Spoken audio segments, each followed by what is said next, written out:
Looks great, right? But it won't stay that way if you skip this one step. This is what happens when you don't pre-stretch your silk. The knots loosen, gaps appear, and over time the whole necklace starts to sag. But the good news? It's easy to prevent. You just need to prep your silk the right way. Let me show you how. This carded silk comes with a built-in needle, which makes threading so much easier, especially with smaller beads. Start by taking the thread off the card, then we're going to dampen the silk. Just make sure you don't wet the last 20 centimeters near the needle. That part needs to stay dry so it stays strong and easy to use. I usually just run the thread under the tap, but for this video I'm giving it a quick soak and blotting it gently with a cloth. Now I like to stretch the silk in sections using 2 pencils, or anything similar. Start by anchoring the end of the thread without the needle around one pencil.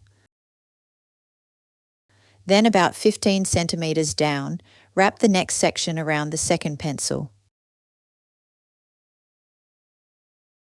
Place a pencil in each hand and slowly pull them apart. You're aiming for steady, even tension. You'll know that section is ready when it stops giving and feels just a little stiffer. Then wind it on and move to the next section. There are a few different ways to stretch silk cord. For small projects like bracelets or shorter necklaces, it's usually enough to dampen the thread and stretch it gently between your hands.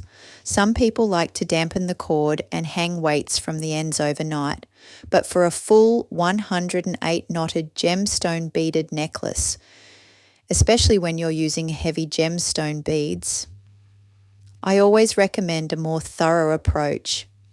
I usually go through the entire stretching process twice. It takes a little more time, but it makes a big difference to the durability and finish.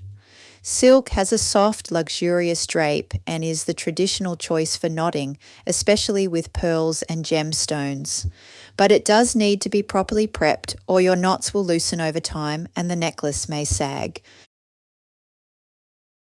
Keep stretching section by section until you're about 20 centimeters from the needle.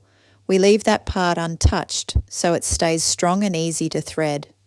I usually go over the full length twice. It doesn't take much longer, and the second pass helps make sure the silk is fully prepped and evenly stretched. Now if you look closely, you'll notice the stretched silk is slightly thinner. The fibres have tightened and elongated from the tension. That gives you a much more stable thread to work with. It's easier to knot, holds its shape better, and helps prevent the kind of slack or sagging that can happen over time, especially with heavier gemstone beads. This small step really improves the overall finish of your jewellery. The knot sits snug and the necklace drapes smoothly without pulling apart. And if you measure both side by side, the stretched piece is several centimetres longer.